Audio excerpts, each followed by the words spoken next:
Iska, tutulungan niyo ba ako sa pagharap sa tunay kong nanay?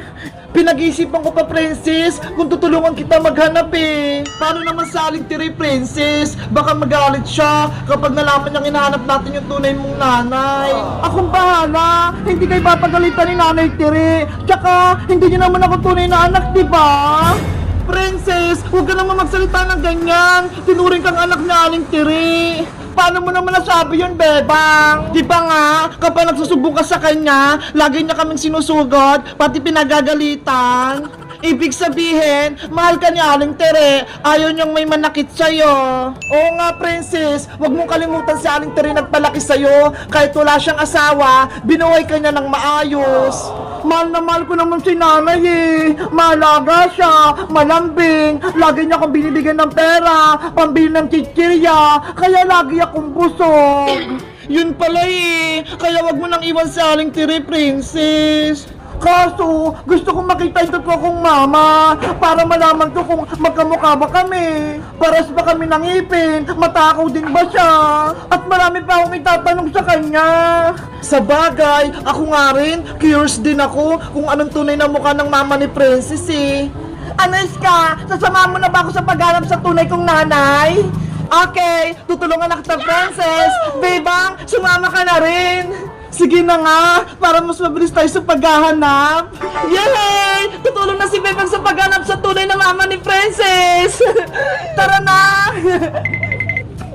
Operation! Hanap ng nanay!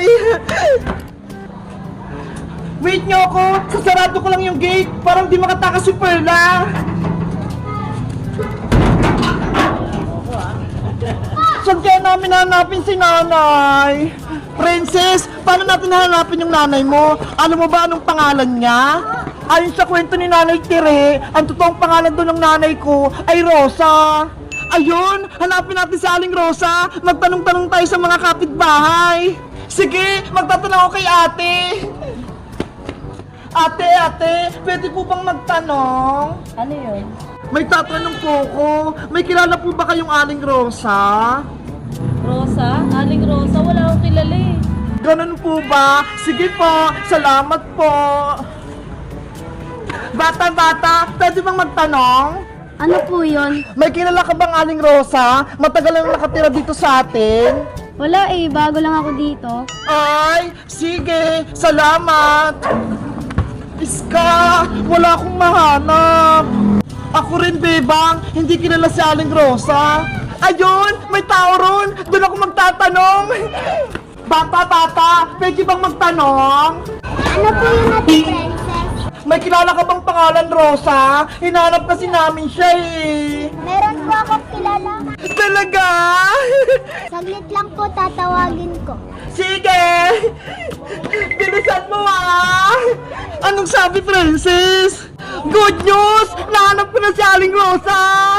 Talaga, Princess? Nahanap na yung nanay mo? Oo, wait natin! Tatawagin daw! Ang galing! Ang bilis natin mahanap si Aling Rosa! Ate Princess, ito na po si Rosa. Nasaan? Ito po si Rosa, laruan ko. Laruan si Rosa! Ano ba yan? Akala ko naman, nahanap na ni Prench yung totoo niyang nanay. Yun pala, hindi.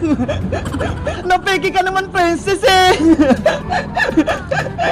Guys, alam niyo ba kung saan namin nahanapan yung totoo kong nanay? At sa tingin niyo, saan kami hingi ng tulong? Mag-comment lang kayo para sa part 8. Bye-bye!